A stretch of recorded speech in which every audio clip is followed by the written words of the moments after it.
Welcome to The Truth About Taxes and Retirement.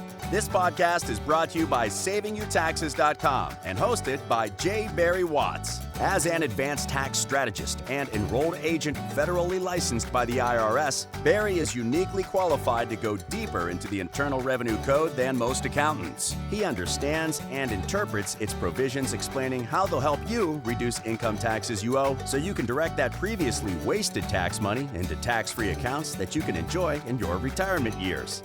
Now, on today's episode. Welcome to the Truth About Taxes and Retirement podcast with J. Barry Watts of SavingYouTaxes.com. I'm Patrice Sikora. Barry has a co-host with him today. Barry, why don't you tell us about Eric Burlison? Well, my co-host is Eric Burlison, but rather than me tell you about him, why don't we let Eric tell us about himself? So, Eric, welcome to the podcast. Thanks, Barry. I've spent probably the last 15 plus years focusing on tax issues as an expert, not only in the legislative level, but in the practical, functional, day-to-day work of helping people reduce their tax liability. You are involved in our practice here, giving tax consulting advice to clients of SavingYouTaxes.com. But besides working with us, you also write tax law in the Missouri State Legislature, where you serve as a state senator. Yes, I've had the honor and the privilege of serving as a state representative for 8 years. And then I took a couple of years off and was fully in the private sector. But now I'm a state senator, and much of that time has been not only reading tax law, but being the author of and the chief author of tax policy. So you're the guy who wired it up, and therefore you can hopefully tell us how to wire around it. Hopefully. All right. Well, very good. The topic we're going to address today is the future of tax rates in America, and they may or may not be what people expect them to be. Tell me what traditional beliefs about taxes are. Thanks so much for asking. Here's what we find. Most people have been trained for the past 30, 40 years. Certainly people who are retiring now have been in the workforce about that long. Let's say 40 years. If you're 60, you've been in the workforce for 40 years, 45 years. And they've been taught to believe that taxes will be less in retirement and that they'll be in a lower tax bracket because they'll have a lower income in retirement. And if you think about it, that's kind of interesting and silly in my view, that people would work for 40 or 45 years and look forward to living on less when they quit work and are retired. But people have believed that that would be the case, and no one's ever challenged that belief in most of the conversations I run into. But we're always told we're not going to be spending as much. Well, I think that's an interesting question in and of itself. If you just stop and think about it, answer this question in your own mind. What day of the week is the most expensive day for you? If we had some Jeopardy music, this would be a great place for it to go. Da, da, da, da, da, da, da. So what is it? Well, if you stop and think about what the most expensive day of the week is for most people, it's the one day when you have time to go to the grocery store and to take your car by the shop and have the oil changed on it, and to go get your hair cut, and to stop by the mall and pick up that new outfit. Saturday is the day that most working people have available to do all of those kinds of things. And once you retire, every day is Saturday. So you can spend money not just on one day of the week, Saturday being the most expensive. You can spend money then every day of the week. You can play golf not just one day a week, you can play golf 6 days a week. So Saturday is the historic most expensive day for working folks. And when you retire, you just multiplied your most expensive day by 6. So the notion that you're going to live on less in retirement is, I think, a fallacy. And frankly, most people don't want to do that. They want to live at the same level that they have been used to, the same income level, or even more. That's very depressing. You know that? Yeah, well, I'm just here to cheer you up. Well, you've done Glad that I could help. What else are we finding as people retire, especially when it comes to taxes? Because they've been investing. How? Tax deferred? Well, because you think that your income will be less in retirement, and because you think you'll be in a lower tax bracket when you retire, well, then you've been taught to put your money away into tax deferred accounts. Your 401k is an example of that. A tax deductible IRA is an example of that. And so we've got people who have spent 30 years plus putting money into those accounts, getting a tax break while they did it. And as a result, their taxes may have been lower during all those working years. But now, when they retire suddenly and start taking money out of their 401k or IRA type account, it will actually vault them into the next higher tax bracket. So, tax deferred investing may not be the best idea unless you're certain that you'll be in a lower tax bracket in retirement. And I'm here to tell you that most people don't want to be in that lower tax bracket. Well, what drives the taxes up as a retiree? Well, when people retire, they lose some of the tax breaks and benefits. Eric, you write the legislation on some of this, at least in the state of Missouri. Tell us what some of those benefits that they lose are. Obviously, at the very beginning, a lot of people have worked to have their mortgage paid off. And so that's one of the early deductions that people are going to lose if they no longer have that mortgage interest deduction. They're no longer getting the deduction that they might get if they're pouring into that 401k. So they're now paying for that. Well, so on a mortgage interest deduction, so you go to work, let's say you're 25, and you get married and you buy a house and you get a 30-year loan. You're going to pay that house over a 30-year period of time. So that's going to be age 55, and you're going to retire about 60. So as you get to the end of your working career, then you have paid off the house and you no longer have what is most people's biggest deduction, which is their mortgage interest. Absolutely. And even if you haven't paid it off, you might be at a place where it's a much smaller amount than what it was when you first took out the loan. So the longer your loan goes, you get toward the end of the loan, more of your payment goes toward principal instead of interest. So the value from a tax perspective of that interest payment diminishes over time. And in the last years, it isn't very significant. And we see even people that really planned ahead and maybe they had rental property, they're now at a place where those properties, they can't experience the full depreciation of those assets. Mm-hmm. Those are just a few examples. So you've lost your mortgage deduction. You've lost the deduction for the kids being at home, the child tax credits, and the child has a deduction. You've lost your 401k contribution because you're no longer working. You mentioned that. So if you're no longer working, you're no longer making the contribution to your 401k and getting a deduction for doing that. Yeah. Another big one are folks that are paying for the child's college expenses. Mm-hmm. So that's a great opportunity to capitalize on deductions that are available. But usually when you're retired, those are gone. Kids are already out of the house. I'm in my late 50s. My last one just graduated college about 2 weeks ago. So there's no longer any expense that goes on my tax return related to the education of kids. So that's exactly where I'm at. What about charity here? That's a good point. I'm glad you brought that up. You know, when you're working, a lot of people write checks to charity. When you're no longer working, you suddenly feel like you have a lot more time than you do money. And so instead of writing checks to charity, what we find people start doing is volunteering their time. And the bad part about that, or where that affects you tax-wise, is that your checks that you write to charity are deductible, but the time that you give to charity is not deductible. So when you total all of these things up that we've been talking about, those were the things that were giving you tax breaks.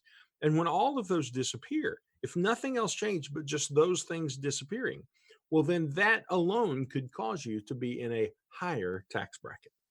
All right, what do you do? I think what we do is realize where we are and where we're going potentially and what we think the future of taxes will be. And then we make appropriate adjustments along the way. I think the first question is this: what's the future of tax brackets? What has to happen in the future in order for taxes to go higher? Eric, what's the answer to that question? Nothing.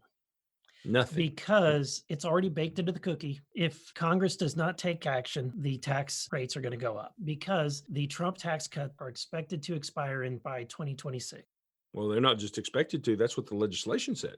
Yes. That was the Tax Cuts and Jobs Act, also called the Trump tax cuts. And for example, if you made $250,000 a year as a family before the Trump tax cuts, the Tax Cuts and Jobs Act, you were in the 33% bracket. But now, after the Tax Cuts and Jobs Act, the same $250,000 family is only in the 24% bracket. So that's 6, 7, 8, 9% in tax that they are saving.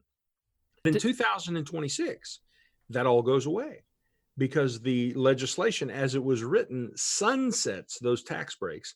And so on January 1, 2026, boom, we're right back in the tax brackets we had before. And if you're in the 24% bracket today, it'll launch you back to the 33% bracket. Is there any chance that could be extended, or is it final date? Well, technically, it's the final date because that's what's written into the law. But, they just kind of change things in Washington and in Jefferson City however they want to, whenever they want to. So I think what happens in the election this fall and whether the Republicans hold the Senate, whether the Republicans hold the White House will be a driving factor in whether or not those taxes go up in 26 or whether they go up sooner. Now, Eric, you stand for election on occasion and were elected by the people to a statewide office. So you may want to speak to that.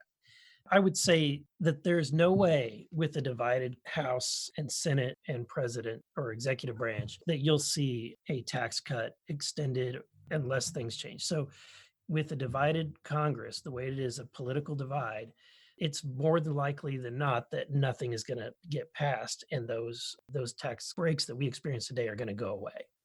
So those go away in 26. And if we actually see the Democrats take over the Senate and or the executive branch federally, then probably you'll see the opposite. It would happen. What do you mean the opposite? Then you're going to have Congress that wants to expand the growth of government. They'll want to increase tax rates in order to grow what is already what some consider a government that's out of control in its growth. So instead of tax rates increasing in 2026, we might even see that happen sooner. We might see it happen sooner or go higher than what is expected to happen in 2026. Yeah. Guys, a quick question here. We're talking about tax dollars and whatnot.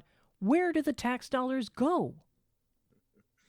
Well, it's interesting you asked that question. What drives government spending is primarily Social Security, Medicare, Medicaid, and interest on the debt. In fact, in 2020, this year, 91 cents out of every tax dollar received by the federal government goes to pay for one of those four things: Social Security, Medicare, Medicaid, or interest on the debt.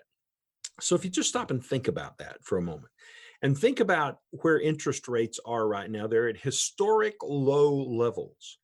So what happens when interest rates begin to rise? Well, the government will have to pay higher interest on the debt, the money that they have borrowed. And did you know here in the spring of 2020, the government reached out and borrowed $2.4 trillion in response to the coronavirus. And that number is expected to finally go to about $4.7 trillion before it all settles out. So essentially, government indebtedness, and on every dollar the government borrows, it's paying interest. Government indebtedness has doubled overnight. And when interest rates then go higher, how are we going to pay that bill? Where's the money going to come from to do that? They can print it. Well, they could print money. And if they print money, what does that do to the rate of inflation? Turns the United States into Venezuela. Mm-hmm. It means that you're going to need to invest in wheelbarrows, because you're going to need a wheelbarrow just to carry your money down to the grocery store to get a loaf of bread, because your dollar isn't going to be worth anything. So it's going to take so many dollars to get there that it's going to destroy the economy. Now, the alternative is, rather than printing the money, is that they increase the taxes. And I believe that's more likely to be what occurs, is that we would see taxes increase, because the government has only got really one source of real dollars. And that source of real dollars is taxation of the citizens. So you're telling me, though, that only 9 cents of every dollar funds everything the government does except for the Social Security, Medicare, Medicaid, and interest on the debt? That's exactly what I'm telling you. Go look the budget up yourself. So if you stop and think about all the other things that the government does, the military, Coast Guard, air traffic control, the Forest Service, the Department of Agriculture, the Centers for Disease Control, the FBI, the Congress, running the Capitol Police, the Secret Service, all of the other expenses, programs, projects, and departments of the United States government run on 9% of the income the government takes in. 91% goes to Social Security, Medicare, Medicaid, and interest on the debt. And when interest rates rise, that one factor alone is going to blow up the US budget in such a way that the government can't recover from that, because the only solution they will have will be to increase taxes at a rate that we believe will be unpalatable for the average taxpayer. Does the populace really pay attention to taxes? No, they don't pay attention to taxes. I think there's a segment that does. Eric, I don't know. You hear from people who are your constituents. What do they tell you about taxes? Well, you've got some that pay attention, but the taxes are designed in such a way that a lot of times people are not really paying attention because they're embedded, they're already withheld out of most people's paychecks when it comes to income taxes. If you've got a mortgage, you don't see those taxes coming out because it's coming out in your monthly mortgage payments. They're really designed so that people don't feel the burden. Now they are feeling the burden. And believe me, they will, as taxes go up, it'll have a dramatic impact on people's lifestyle and what they can afford. So to Patrice's question, then it's kind of out of sight, out of mind. And the government's developed the system so that much of your tax payment is kind of out of sight. And so you're busy living your life, going to your kids' soccer games, watching your grandkids grow up, going fishing once in a while. You don't pay attention to tax like perhaps you ought to. Yeah, and for people that are in their earning years, they don't pay attention because they've got their heads down, they've got their nose to the grindstone, they're working, Right. and because they're generating income, it's not as visible, especially because it's coming out of their paycheck. But when you retire, that's not the case. When you retire, you're going to see the taxes that you're going to pay in property. You're going to see, because you're going to be writing the check, you're going to see the taxes that you're paying in income. And so when you say you're writing the check, the way that's different, for example, on your mortgage, right now, if you're paying a mortgage payment, your taxes may come out as a part of your mortgage payment. exactly. When the mortgage payment's paid off, well, then the taxes just fall back to you and you write the check at the end of the year. Yeah, and I think a lot of people are not prepared for that. They think that they pay off their mortgage and they're done. They're not prepared for the fact that, oh, you mean all those years I was passing those property taxes, those property and tax increases, it actually is going to have an impact on me. Well, a person here in Missouri, where you and I are domiciled, may pay, a typical individual might pay $2,500, $3,000 in property tax or something like that. But I've got peers around the country who I hear talking about taxes in the $20,000 and $30,000 and $40,000 range just on their homestead. Yeah, it's a remarkable thing that most people don't plan for as they're approaching their retirement years. Have tax rates ever been higher?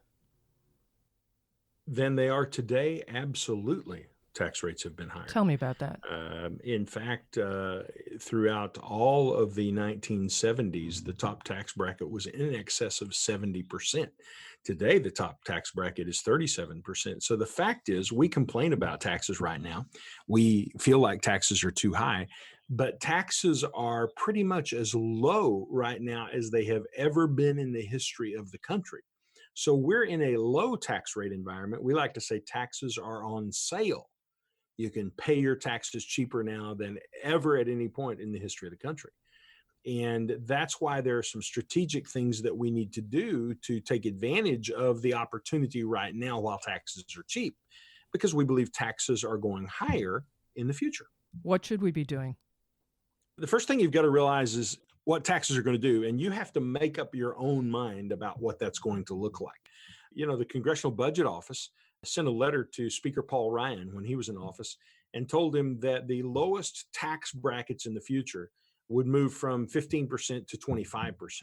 With the Tax Cuts and Jobs Act, the lowest brackets right now is 10%. But they're saying, this is the CBO. They're not political. They're not Republican or Democrat. They're just number crunchers who figure out what rates have to be. They say the lowest rate will be 25%. The middle bracket will go from 25% to 63%. And the highest tax bracket, where most of the people that we work with find themselves living, will go from 35% to 88%. Now, that's somewhere that we've already been. In fact, from 1960 to 1963, the top tax bracket was 87%, and the bottom bracket was 26%. So essentially, the Congressional Budget Office is saying we're going to go back to where we were in the early 1960s. And that's why David Walker is such a significant figure. I think probably most folks haven't heard of David. But he was the head of the Government Accountability Office. He was on the board of Social Security in the CPA Hall of Fame. And he was making a speech a while back. And one of the things that he said was most interesting. He said, regardless of what politicians tell you, and I always like to just stop and dwell on those 4, 5, 6 words, regardless of what politicians tell you. How do you feel about that, Eric? It's true. Okay. You heard it here, folks. Yeah. He just admitted it. Well, Walker said, regardless of what politicians tell you, any additional accumulations of debt are deferred tax increases. There's simply no way to handle ever mounting debt except by doubling taxes. And that's the guy who is the official CPA for the United States government. And the problem is most of our brains don't believe that. And the reason we don't believe it is all of our working careers over 30 or 40 years have, for most of us now, have come since the Reagan era. You know, Reagan actually came into office as I was graduating high school. And, you know, Reagan ushered in the period of lowest tax rates we've ever had. 28% was the top bracket at one point. And so we've all worked in this environment of about 1/3 going to taxes. And in our minds, 2/3 for me, 1/3 for the tax man. So when Eric and I stand up and say, hey, taxes are going to 80% plus, your brain doesn't have a category for that. It says it can't be true because it's never been that way before. Well, that's just not realizing what history tells us. Tax rates have been that high. In fact, if you go back into the 1940s, the top tax bracket was at 93%, I believe is the number. And you've got a political climate that is really pushing for a distribution of wealth. You've got an underbelly of the American culture that is really trying to push for higher taxes on those higher earners, especially. And so that's something to not sweep away, that there's a possibility that the Alexandria Ocasio-Cortezes of the world gain more power, gain more authority, and they certainly will enact tax policy that increases taxes on those high income earners, especially. I'm always amazed that people always think they're getting free money from the government, getting some of that government money. Well, where does the government get its money? From the people. It's the people's money. So when you talk about redistribution of wealth, you're just talking about taxing people who are higher up the food chain, sucking that money into Washington, D.C., letting Washington, D.C. skim off whatever part of it does, and then redistributing it through various programs to other portions of the culture and society. It's just cash handouts, as we've seen happen lately. Yeah, there were some cash handouts with the COVID thing, weren't there? Yes. Eric, I want to go back to your point about the higher earners. What is a higher earner? Well, that's a very subjective point of view. They always talk about the 1%, but there's a lot of people who in America that would find themselves in that 1%. Would be surprised. Hey, Patrice, I can answer that question for you. Okay. You are a higher earner. Everyone listening to this podcast is probably a higher earner. The point is, when you really get down to who they qualify as higher earners, it's going to be middle America. And yes. Forbes magazine had a piece on this that was very interesting. What Forbes said is there just aren't enough high income earners, that true top 1%. There aren't enough of them to tax to make any difference when it comes to raising enough money for the government to spend. Poor people don't have anything to tax. So it's the middle class that is where all of the tax potential is, because there are so many people in that middle class. They always talk about taxing higher earners, but in reality, it's going to be taxing middle class wage earners when the time comes. All right, my hand is up. What should I do? Well, there are a number of steps that you can take. If you have the majority of your money in a 401k or an IRA type of an account, where you've been getting a tax break for putting that money in there, then you need to begin cleansing that account from taxes right now while tax rates are low, paying the tax and getting it out of your mind, and do that before tax rates get higher. So we've got about a 6-year window of time between now and 2026 when tax rates are set to go higher. And you should use that time wisely to reposition money from those tax deferred accounts over to tax-free accounts. Now, an example of a tax-free account would be a Roth IRA or a private insured retirement advantage account, someplace where you don't pay any taxes in the future. Can you imagine having $2 or $3 million that is paying you monthly income, but you're not getting a 1099 that requires you to pay any tax on it because all of it was coming from accounts that had already had the taxes paid and were tax-free. So that's the way we try to guide retiring clients. Now, if it's a business owner, there are a variety of things that you can do. For example, one simple thing a business owner can do is set up what's called a segregated asset plan. And they can get up to a 6-figure tax deduction for doing that today. And then when they get ready to pay the tax on the money later on, the tax can be as low as 4% when they take it out of the plan. So if you could get a 6-figure tax deduction today, and then when you realize that money later, only pay 4% in taxes on it, well, that's something that's really worthy for consideration for a business owner. So those are some of the kinds of strategies that are brought to the table, but there are literally hundreds of them, and these are just some popular ones that popped into mind as you asked the question. All right, lots of thought-provoking stuff here, guys. How can people reach you if they want to talk about this? Well, the easy way to reach us is to go online to savingyouTaxes.com. And at savingyouTaxes.com, you'll find a way you can email us. You'll find our telephone number. That's the easy way to get in touch with me or with my co-host, Eric Burlison. To subscribe to the Truth About Taxes and Retirement podcast, simply tap the subscribe button on this page. You can also share with the share button. I'm Patrice Sikora, and let's talk again later. Thank you for listening to The Truth About Taxes and Retirement podcast. Click the subscribe button below to be notified when new episodes become available. The information covered and posted represents the views and opinions of the guests and does not necessarily represent the views or opinions of SavingYouTaxes.com. The content has been made available for informational and educational purposes only and is not intended to be a substitute for professional tax and investment advice. Always seek the advice of your own qualified advisor with any questions you may have regarding taxes and investing.